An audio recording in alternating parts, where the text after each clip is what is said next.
गिलहरी की कहानी। एक जंगल में एक मुनि रहते थे। उन्होंने तप करके बहुत सी विद्याएं हासिल करी थीं। एक दिन ध्यान लगाने के बाद जब उनकी आंखें खुली तो उनके हाथ में आसमान से एक गिलहरी आ गिरी। वह गिलहरी खून से लथपथ थी क्योंकि वो चील के पंजों से छूटकर मुनि के हाथ में आके गिरी थी। गिलहरी मौत के डर से कांप रही थी। मुनि को उसके ऊपर दया आ गई। उन्होंने सोचा, क्यों न इसे अपनी विद्या से बेटी बना लूं। मेरी पत्नी कब से संतान प्राप्त की चाह रखी है, लेकिन उसके भाग्य में संतान है ही नहीं। यह बात बताकर उसे दुखी करने से अच्छा है कि मैं गिलहरी को बेटी बनाकर उसे सौंप दूं। इतना सोचते ही मुनि ने एक मंत्र पढ़कर गिलहरी को एक छोटी सी बच्ची बना दिया। वो उस गिलहरी को बच्ची बनाने के बाद गोद में उठाकर अपनी पत्नी के पास ले आए। उन्होंने कहा, लो अब इसे अपनी बेटी मानकर ही पालना। सोच लो, भगवान ने तुम्हारी सुन ली। मुनि की पत्नी छोटी बच्ची देखकर खुश हो गई। अब गिलहरी से बच्ची बनी लड़की मुनि के घर में बड़े लाड प्यार से पलने लगी। मुनि की पत्नी ने कुछ दिनों में बच्ची का नाम वेदांता रखा। मुनि और मुनि की पत्नी दोनों बड़े प्यार से वेदांता को पाला। मुनि को बहुत खुशी थी कि उसकी पत्नी को अपनी ममता लुटाने के लिए एक बेटी मिल गई। कुछ समय के बाद उसकी परवरिश में मुनि भूल गए कि वह एक गिलहरी है। वेदांता को मुनि ने अच्छी पढ़ाई लिखाई करवाई। देखते ही देखते वेदांता 16 साल की हो गई। अब मुनि की पत्नी को अपनी सुंदर बेटी की शादी करवाने की चिंता होने लगी। उन्होंने यह बात मुनि से कही। अपनी बेटी की तरफ देखते हुए मुनि को भी लगा कि अब इसका विवाह हो जाना चाहिए। मुनि ने अपनी पत्नी से कहा कि तुम चिंता मत करो, मैं इसके लिए योग्य वर ढूंढ लूंगा।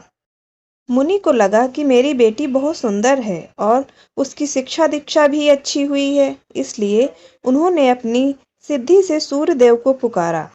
सूर्यदेव ने प्रणाम करके बुलाने की वजह पूछी। तब मुनि ने कहा, मेरी बेटी विवाह के योग्य हो गई है। मैं चाहता हूँ कि आप इसके पति बने। सूर्यदेव ने कहा, आप एक बार अपनी पुत्री से पूछ लीजिए, अगर उसे मंजूर है तो मेरी तरफ से भी हाँ है।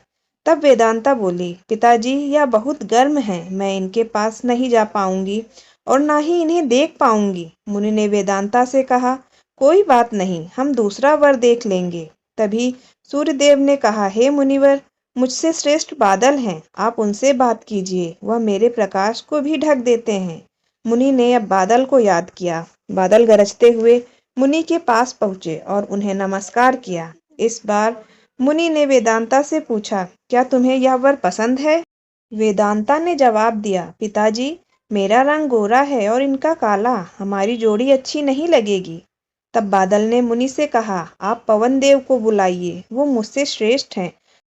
उनमें मुझे उड़ाकर इधर से उधर ले जाने की ताकत है। अब मुनि ने पवन देव का स्मरण किया। पवन देव के आते ही मुनि ने अपनी बेटी से पूछा, क्या आपको यह वर पसंद है? वेदांता बोली, पिताजी, यह तो एक जगह ठहरते ही नहीं, मैं इनके साथ घर कैसे बसा पाऊंगी? इस बार मुनि ने पवन देव से पूछा, मुझे अपनी पुत्री के लिए वर की तलाश है, आप बताइए कि आपसे श्रेष्ठ कौन है? पवन देव ने जवाब दिया, मुनिवर, आप पर्वत को बुला सकते हैं, वह मेरा रास्ता रोक देते हैं, वह मुझसे श्रेष्ठ हैं।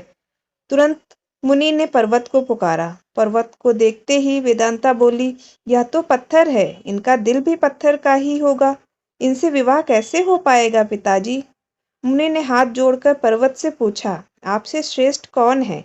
पर्वतराज ने जवाब दिया, हे मुनि, चूहा मुझमें छेद कर देता है, इस आधार से वह मुझसे श्रेष्ठ है।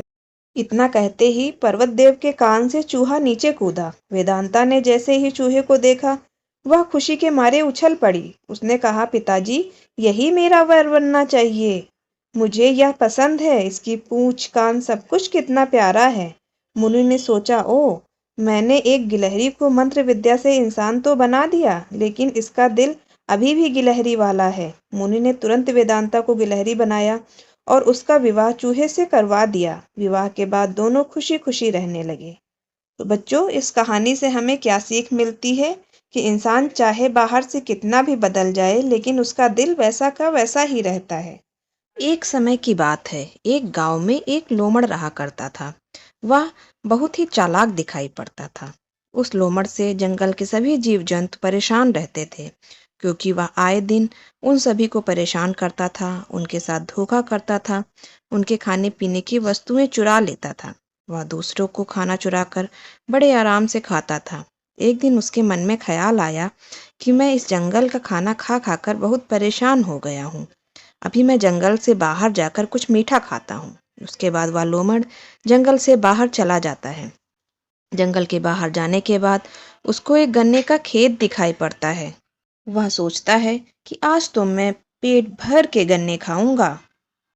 उसके बाद वह लोमड़ गन्ने के खेत में चला जाता है और गन्ना खाना शुरू कर देता है। उस गन्ने के खेत का मालिक उसकी रखवाली करने के लिए इधर उधर घूमता रहता है। तब भी पास वाले खेत के मालिक ने उस लोमड़ी के बारे में उसे बताया। खेत का मालिक लोमड़ की ओर डंडा लेकर बढ़ता है। लोमड़ गन्ने के खेत में बीच में फंस जाता है, जिस वजह से लोमड़ उस खेत के मालिक के सामने भाग नहीं पाता। उसके मालिक ने उस लोमड़ की जबरदस्त डंडे से मारना शुरू कर देता है। लोमड़ बोलता है कि मुझे माफ कर दो, मैं दोबारा इस खेत में कभी नहीं आऊंगा। खेत का मालिक बोलता है कि तुम रोज इसी तरीके से मेरे खेत के गन्ने खाते हो, आज मैं तुम्हें मार मार के अधमरा कर दूंगा। लोमड़ बोलता है, नहीं नहीं, मैं तो आज पहली बार आया हूँ, मैं रोज नहीं आता हूँ। फिर खेत के मालिक ने लोमड़ की बहुत पिटाई करी। लोमड़ जैसे तैसे वहां से जान बचाकर भागा। भागते भागते किसी पत्थर से टकराकर वह एक पानी के टैंक में गिर जाता है। उस टैंक में पानी का कलर नीला रहता है, जिस वजह से वह लोमड़ पूरा नीला हो जाता है। वह अपने नीले रंग को देखकर काफी परेशान होने लगता है। तभी उसके मन में एक योजना आती है और वह वहां से जंगल की ओर बड़े ठाठ के साथ जंगल के अंदर चला जाता है। जब बाकी जंगल के जानवर उस लोमड़ को देखते हैं तो वह काफी डर जाते हैं। तब लोमड़ धीरे धीरे उनकी तरफ आगे बढ़ता है, तो वह काफी डरे हुए होते हैं। उनमें से जैसे तैसे करके एक ने पूछा, मैं आपसे पूछ सकता हूँ कि आप कौन हैं और कहाँ से आए हैं? तब लोमड़ बोलता है कि मैं भगवान के द्वारा भेजा गया दूत हूँ, जो नीले आकाश से गुजरते हुए इस धरती लोक पर आ गया हूँ, इस वजह से मेरा रंग नीला है। तब दूसरे जंतु बोलते हैं कि भगवान ने हमारे लिए किस कारण से भेजा है? तब लोमड़ बोलता है कि भगवान की इच्छा है कि मैं आप सभी का नया राजा बनूं, जिससे आप मेरी सेवा करके धन्य हो जाएं, और दूसरे मैं आपकी रक्षा करूंगा, आने वाले संकट का सामना करूंगा। उसके बाद जंगल के सभी जीव जंतु उससे अपना राजा स्वीकार कर लेते हैं और अपने नए राजा के लिए गाना गाने लगते हैं। ढोल बजाते हैं, चारों तरफ खुशी का माहौल रहता है। दूर दूर जंगल से अपने नए राजा को देखने और मिलने के लिए सारे जंतु आने लगते हैं। लोमड़ अपने आप को एक राजा के रूप में देखता है, बहुत ही खुश रहता है।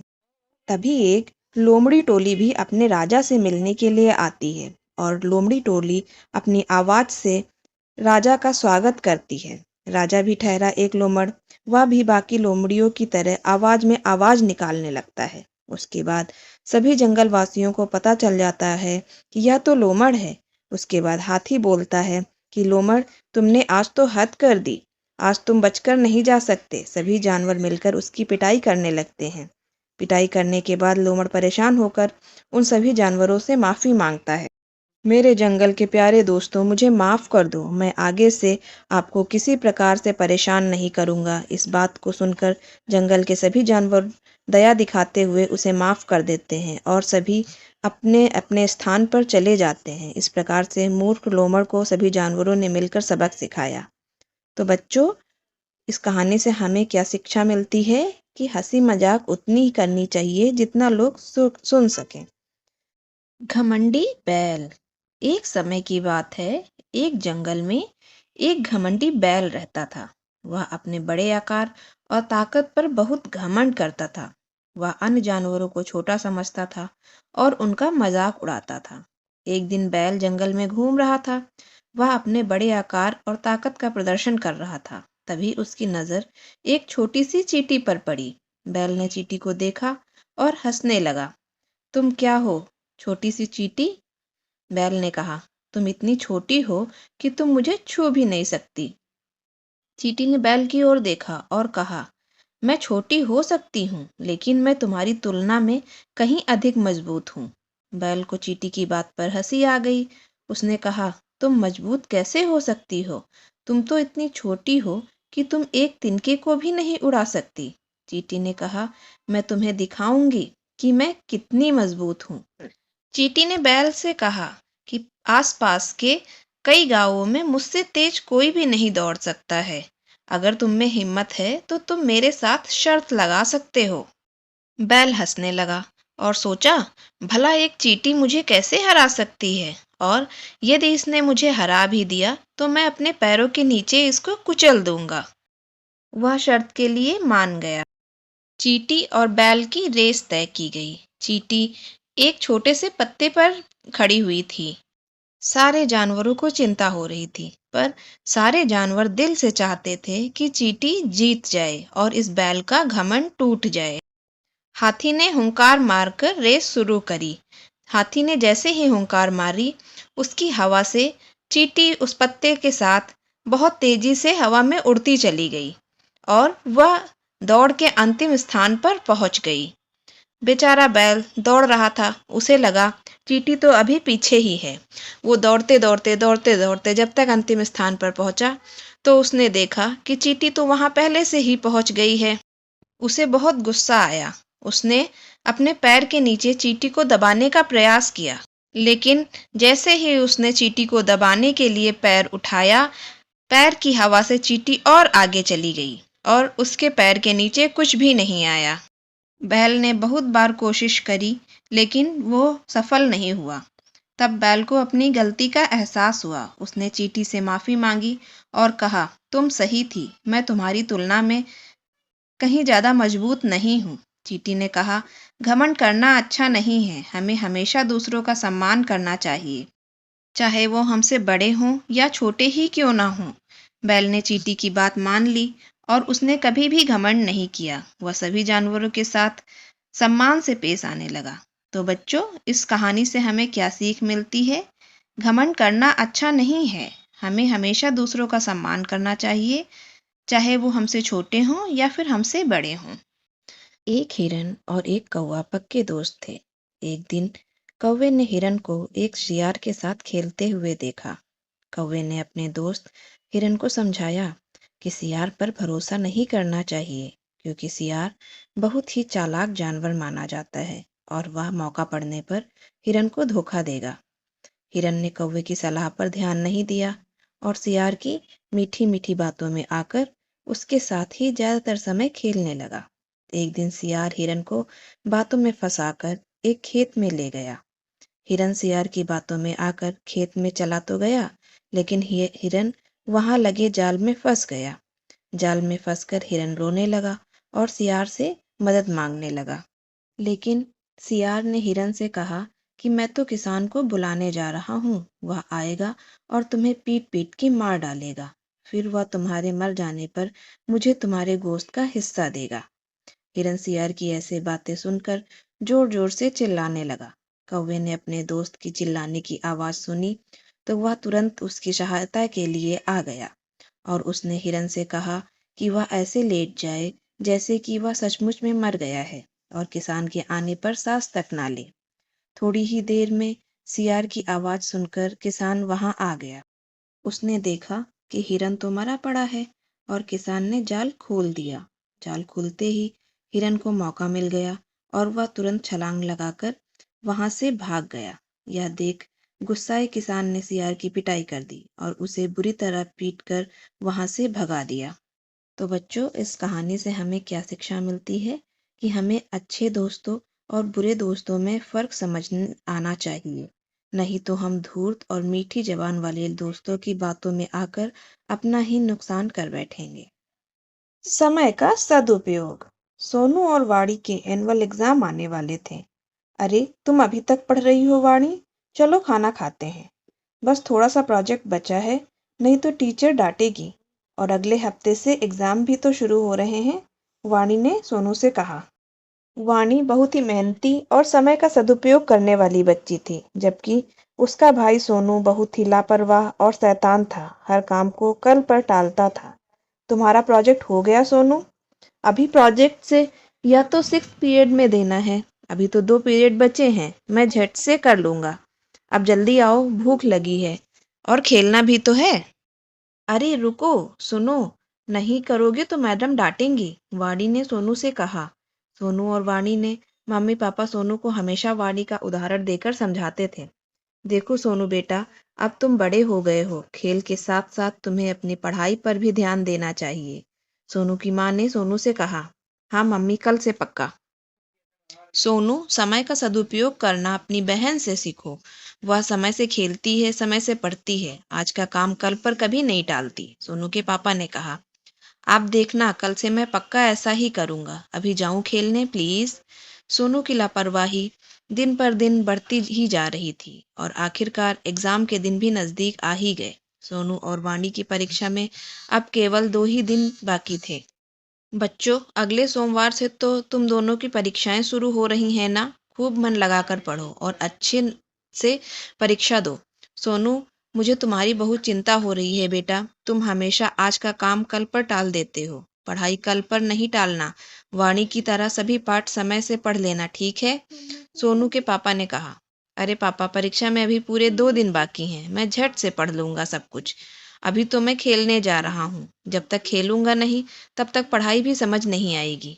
अरे वाणी, वो देखो न, कितना सुहाना मौसम हो रहा है, आओ ना थोड़ी देर खेल लेते हैं। पढ़ाई तो बाद में भी कर सकते हैं, झट से सब हो जाएगा, सोनू ने कहा। हाँ मौसम तो सुहाना है, लेकिन मुझे मेरा पाठ पूरा करना है, कल परीक्षा है, वाणी ने कहा।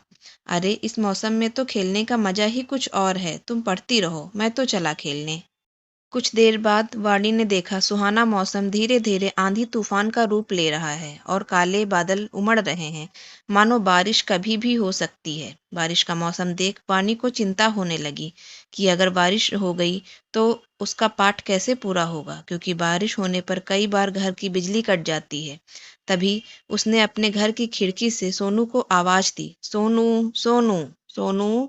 मौसम देखकर लगता है बारिश होने वाली है, शायद रात को बिजली भी कट जाए। खेलना छोड़ो और आकर अपना पाठ पूरा कर लो, वरना कल परीक्षा में क्या लिखोगे। चिंता मत करो वाणी, अभी तो दोपहरी हो रही है, रात को बैठकर मैं फटाफट सब खत्म कर दूंगा। बिजली नहीं जाएगी, बल्कि बारिश के बाद पढ़ने में और मजा आएगा। अच्छा मैं जाता हूँ, मेरी खेलने की बारी आ गई। सोनू शाम तक खेलता ही रहा। उसकी चिंता तो तब बढ़ी जब अचानक बारिश होने लगी। सोनू बुरी तरह घबरा गया और घर लौटा, जहां आकर उसने देखा घर पर ही नहीं पूरे गांव में बिजली नहीं है। यह देखकर सोनू जोर जोर से रोने लगा। कल परीक्षा में मेरा क्या होगा, मैंने तो एक पाठ भी नहीं पढ़ा और अब तो बिजली भी नहीं है, मैं तो फेल हो जाऊंगा। मैंने कहा था ना, अपना पाठ समय से पढ़ लो, वाणी ने कहा। मैंने तुम्हें 1 हफ्ते पहले ही कह दिया था समय पर पढ़ाई कर लेना, लेकिन तुम्हें कभी कुछ समझ नहीं आता। अब भोगो, सोनू के पापा ने कहा। सॉरी पापा, अब मैं क्या करूं, काश मैंने सही समय पर पाठ पढ़ लिया होता। अब सोनू को समझ आ गया कि उसकी लापरवाही के कारण पढ़ने का समय बचा ही नहीं है और वह फिर रोने लगा। रोने से कुछ नहीं होगा, अब समझ आया कि सब तुम्हें क्यों समझाते हैं। अब रोने से कुछ नहीं होगा, मैंने अपनी पढ़ाई समय पर ही पूरी कर ली थी। मैं तुम्हें सारा पाठ समझा दूंगी और याद भी करवा दूंगी, चलो, वाणी ने कहा। अगले दिन दोनों बच्चे खुशी खुशी परीक्षा देने गए। तो बच्चों, इस कहानी से हमें क्या शिक्षा मिलती है कि हमें हमेशा अपना काम समय पर कर लेना चाहिए।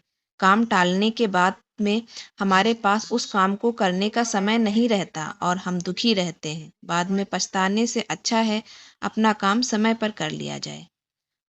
प्राचीन समय की बात है, जब एक आश्रम में गुरुदेव अपने शिष्य को शिक्षा देने के लिए काफी ज्यादा मान्य थे।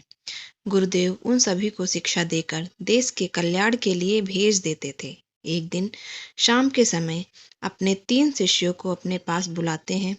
जब वह तीनों शिष्य अपने गुरु के पास आते हैं और गुरुदेव से बोलते हैं कि हे गुरुदेव, क्या हम जान सकते हैं कि आप इस समय हमें बुलाने का कारण क्या है? क्या आप हमें कोई नया पाठ पढ़ाना चाहते हैं? तभी गुरुदेव बोलते हैं, हे शिष्यों, आप सभी की शिक्षा आज संपूर्ण हो चुकी है। अब आपका समय आ गया है कि आप अपनी जिंदगी की एक नई पहचान बनाने का, और साथ ही आपने जो शिक्षा प्राप्त की है उस शिक्षा को जन कल्याण के लिए लगाना। आप कल से ही देश विदेश में अपनी शिक्षा का प्रचार करेंगे।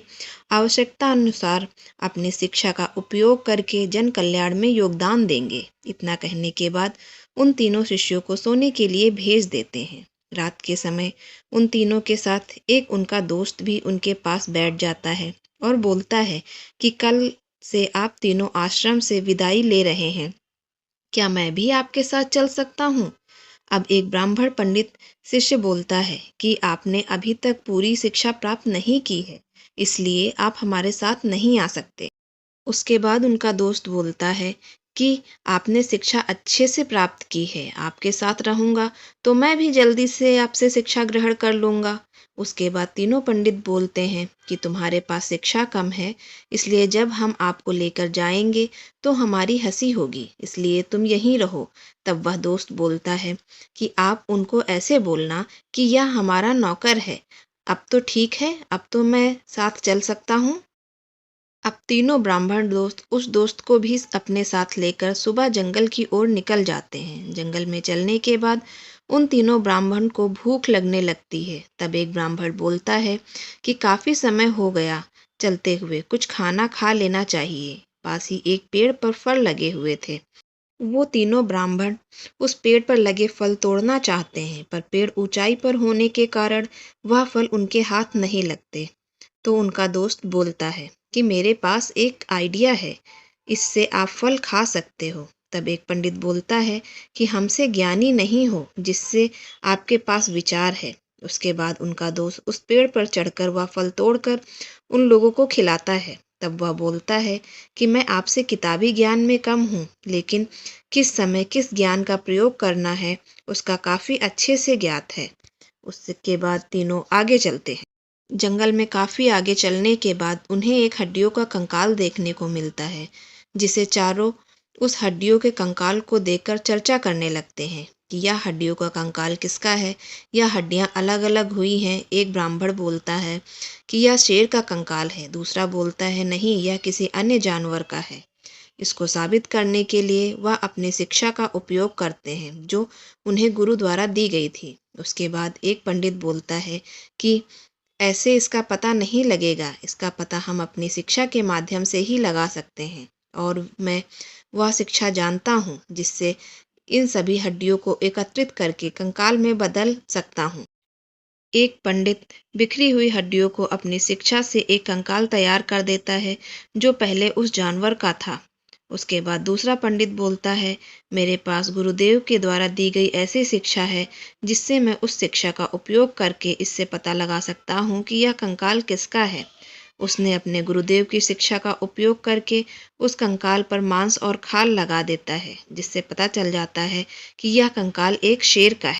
उसके बाद उनका दोस्त बोलता है कि हम सभी यहाँ अपनी शिक्षा को खराब कर रहे हैं, हमें अपनी शिक्षा को जन कल्याण के लिए लगाना है, जो कि हमारे गुरुदेव ने बताया था। तब एक पंडित बोलता है कि हाँ, यह बात सही है, हम आगे बढ़ते हैं। तब एक पंडित बोलता है कि अपने अपनी शिक्षा का उपयोग किया है, मेरे पास एक ऐसी शिक्षा है जो आप सभी के पास नहीं है। यह शिक्षा केवल गुरुदेव जी ने मुझे दी है। वह बोलता है कि मैं शेर को वापस जीवन दान दे सकता हूँ। तब दूसरा पंडित बोलता है कि यह प्रकृति के विरुद्ध है, हम इस प्रकार अपनी शिक्षा नहीं खर्च कर सकते। इससे के बाद उनका दोस्त बोलता है कि मैं आपका साथ इसमें नहीं दे सकता, यदि आप इसे जीवित करना चाहते हैं तो मैं यहाँ से कुछ दूरी पर चले जाता हूँ। वो तीनों पंडित बोलते हैं कि तुम डरपोक हो, तुम हमारे साथ नहीं चलोगे। उसके बाद तीसरे पंडित ने अपनी शिक्षा का ज्ञान उपयोग करके उस शेर को जीवन दान दे दिया। उनका दोस्त पेड़ के ऊपर चला जाता है। जब शेर वापस जीवित होता है और उन तीनों पंडितों को देखता है तो शेर उन तीनों पंडितों को अपना भोजन बना लेता है और वह तीनों पंडित उस शेर का भोजन बन जाते हैं, जिस वजह से उन तीनों मूर्ख पंडितों की मृत्यु हो जाती है और उनका दोस्त का जीवन बच जाता है। तो बच्चों, इस कहानी से हमें क्या शिक्षा मिलती है कि मनुष्य के पास किताबी ज्ञान के साथ साथ वास्तविक ज्ञान का होना भी बहुत ही आवश्यक है। कर्म का फल। एक गांव में एक सुनार का घर था। उस सुनार का काम बहुत अच्छा चलता था। काम बढ़ाने के उद्देश्य से उसने एक दिन बहुत सारा सोना मंगवाया। इस बात का पता जब गांव में रात को पहरा देने वाले पहरेदार को पता चला तो उसके मन में लालच आ गया। जैसे ही रात हुई वह पहरेदार उस सुनार के घर में घुसा और उसे मार दिया। सुनार को मारने के बाद वह जैसे ही बाहर निकला तभी उसे सुनार के एक पड़ोसी ने देख लिया। वह पड़ोसी बहुत ही सज्जन पुरुष था। उसे अचानक देख पहरेदार घबरा गया। उस सज्जन पुरुष ने पहरेदार के हाथ में जब बक्सा देखा तो उससे सवाल पूछना शुरू कर दिया। ये बक्सा लेकर कहाँ जा रहे हो? शोर मत मचाओ। देखो इसमें थोड़ा सोना तुम ले लो, थोड़ा मैं ले लेता हूँ। मैं ले लूं? मैं गलत काम नहीं कर सकता। यह सुन पहरेदार ने उसे डराने के लहजे से कहा, देख मेरी बात मान जा, नहीं तो बहुत बुरा होगा, फिर मुझे दोष मत देना। धमकी देने पर भी जब वह सज्जन पुरुष ना माना तो उस पहरादार ने जोर जोर से चिल्लाना शुरू कर दिया। जब लोग इकट्ठा हो गए तब वह सबको झूठी कहानी बताने लगा। ये आदमी सुनार के घर से यह बक्सा लेकर आ रहा था, मैंने इसे पकड़ लिया। जब सब लोगों ने सुनार के घर जाकर देखा तो सुनार तो मरा पड़ा था। पुलिस को बुलाया गया और पुलिस उस निर्दोष व्यक्ति सुनार के कत्ल के इल्जाम में पकड़ कर ले गई। मामला कोर्ट पहुंचा। उस आदमी ने जज के सामने बहुत कोशिश की कि खुद को निर्दोष साबित कर सके, लेकिन सारे सबूत और गवाह उसके खिलाफ थे। जैसे ही उसको फांसी की सजा हुई वैसे ही उसके मुंह से निकला, भगवान के दरबार में कोई न्याय नहीं है। जिसने मारा है उसे कोई सजा नहीं और जिसने कुछ नहीं किया उसे फांसी की सजा मिल गई। जज को उसके इन शब्दों से लगा कि कहीं उन्होंने फैसले में कोई गलती तो नहीं कर दी। जज ने सच का पता लगाने के लिए एक योजना बनाई। अगली सुबह एक आदमी रोता रोता जज के पास आया और बोला, सरकार, हमारे भाई की हत्या हो गई है, इसकी जांच होनी चाहिए। उस समय जज ने फांसी की सजा मिले व्यक्ति और उस पहरेदार को उस मरे हुए व्यक्ति की लाश उठाकर लाने को कहा। जब दोनों दिए गए पते पर पहुंचे तो देखा कि खून से लथपथ लाश चारपाई पर पड़ी हुई थी और उस पर चादर डाली गई थी। दोनों ने उस चारपाई को उठाया और चलने लगे। रास्ते में उस पहरेदार ने उस फांसी की सजा मिले व्यक्ति को कहा, अगर तुम उस रात मेरा कहा मान लिया होता तो तुम्हें फांसी की सजा भी नहीं होती और सोना भी मिलता, सो अलग। इस पर उस व्यक्ति ने जवाब दिया, मैं तो सच का साथ दिया था, फिर भी मुझे फांसी की सजा हुई। भगवान ने न्याय नहीं दिलाया मुझे। चलते चलते जब दोनों जज के सामने पहुंचे तो चारपाई पर पड़ी हुई लाश एकदम उठ गई। असल में वह लाश नहीं थी बल्कि जज द्वारा सच का पता लगाने के लिए गया एक सिपाही था। उस सिपाही ने उठकर सारी सच्चाई जज को बता दी। जज सच्चाई सुनकर हैरान हो गए। पहरेदार को कैद कर लिया गया। न्याय हो गया था, लेकिन जज के मन में अभी भी शांति नहीं थी। सो उन्होंने सज्जन व्यक्ति से कहा, इस मामले में तो तुम निर्दोष साबित हो चुके हो, लेकिन सच सच बताओ, तुमने कभी कोई हत्या की है क्या? जज की चालाकी वह व्यक्ति पहले देख चुका था, इसलिए वह झूठ बोलने से डर रहा था। इसलिए उसने सच्चाई बतानी शुरू की। बहुत पहले की बात है, एक दुष्ट व्यक्ति मेरे गैर हाजिरी में मेरी पत्नी से मिलने आया करता था। मैंने अपनी पत्नी को उस व्यक्ति को समझाने का बहुत प्रयास किया, मगर वे नहीं माने। एक दिन जब मैं अचानक घर पर आया तो देखा कि वह व्यक्ति घर पर ही था। मुझे बहुत गुस्सा आया। मैंने तलवार से उसे मार दिया और घर के पीछे बहती नदी में उसकी लाश फेंक दी। इस बारे में कभी किसी को कुछ नहीं पता चला। जज ने कहा, मैं भी यही सोच रहा था कि मैंने कभी कोई गलत काम नहीं किया, ना ही किसी से रिश्वत ली, फिर मेरे हाथों से ये गलत फैसला कैसे हुआ? खैर, अब तुम्हें अपने कर्मों का फल तो भोगना ही पड़ेगा। पहरेदार के साथ अब तुम्हें भी फांसी होगी। इस कहानी से हमें यह सीख मिलती है कि कर्मों का फल भले ही देर से मिले लेकिन मिलता जरूर है। फल कैसा होगा यह इस बात पर निर्भर करता है कि आपके कर्म कैसे हैं। आप अपने बुरे कर्मों का फल अच्छे कर्म करके टाल नहीं सकते। जैसा कि उस व्यक्ति ने पहरेदार को रोककर अच्छा कर्म करना चाहा, लेकिन उस अच्छे कर्म के कारण उसे बुरे कर्म नहीं भुलाए गए, इसलिए उसे अपने पुराने कर्मों की सजा मिली। भले ही देर से मिली लेकिन मिली। बंदर और खरगोश। एक बड़े से जंगल में बंदर और एक खरगोश बड़े प्यार से रहते थे। दोनों में इतनी अच्छी दोस्ती थी कि हमेशा एक साथ खेलते और अपना दुख सुख बांटते थे। एक दिन खेलते खेलते बंदर ने कहा, मित्र खरगोश, आज कोई नया खेल खेलते हैं। खरगोश ने पूछा, बताओ कौन सा खेल खेलना है तुम्हें? बंदर बोला, आज हम दोनों को आंख मिचौली खेलनी चाहिए। खरगोश ने हंसते हुए कहा, ठीक है, खेल लेते हैं, बड़ा मजा आएगा। दोनों यह खेल खेलना शुरू ही करने वाले थे कि तभी देखा उन्होंने कि जंगल के सारे पशु पक्षी इधर उधर भाग रहे हैं। बंदर ने फुर्ती दिखाते हुए पास से भाग रही लोमड़ी से पूछा, अरे ऐसा क्या हो गया, सब क्यों भाग रहे हैं? लोमड़ी ने जवाब दिया, एक शिकारी जंगल में आया है, इसलिए हम सब अपनी जान बचाकर भाग रहे हैं। तुम भी जल्दी भागो, वरना वह तुम्हें पकड़ लेगा। इतना बोलकर लोमड़ी तेजी से वहां से भाग गई। शिकारी की बात सुनते ही बंदर और खरगोश भी डर से भागने लगे। भागते भागते दोनों उस जंगल से काफी दूर निकल गए। तभी बंदर ने कहा, मित्र खरगोश, सुबह से हम भाग रहे हैं, अब शाम हो चुकी है, चलो थोड़ा आराम कर लेते हैं, मैं थक गया हूँ। खरगोश बोला, हाँ, थकान तो मुझे भी हो रही है और प्यास भी बहुत लगी है, थोड़ा पानी पी लेते हैं, फिर आराम करेंगे। बंदर ने कहा, प्यास तो मुझे भी लगी है, चलो पानी ढूंढते हैं। दोनों साथ में पानी ढूंढने निकले। कुछ ही देर में उन्हें पानी का एक मटका मिला, उसमें बहुत कम पानी था। अब खरगोश और बंदर दोनों के मन में हुआ कि अगर इस पानी को मैं पी लूंगा तो मेरा दोस्त प्यासा ही रह जाएगा। अब खरगोश कहने लगा, तुम पानी पी लो, मुझे ज्यादा प्यास नहीं है, तुमने उछल कूद बहुत की है, इसलिए तुम्हें ज्यादा प्यास लगी होगी। फिर बंदर बोला, मित्र, मुझे प्यास नहीं लगी है, तुम पानी पी लो, मुझे पता है तुमको बहुत प्यास लगी है।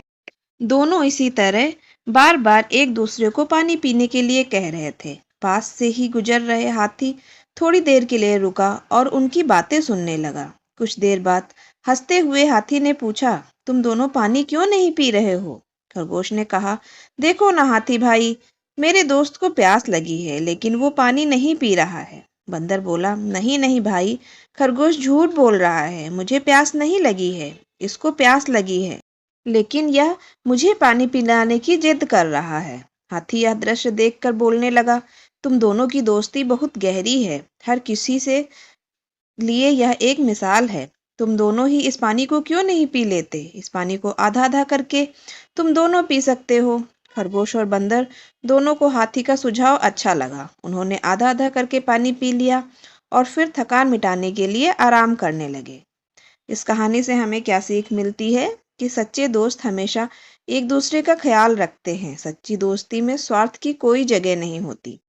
आप सबको यह कहानी कैसी लगी मुझे कमेंट करके ज़रूर बताइएगा और ऐसी ही रोचक और प्रेरणादायक कहानियों के लिए मेरे चैनल पर बने रहिए। Please like share and subscribe my channel. Bye bye, thank you.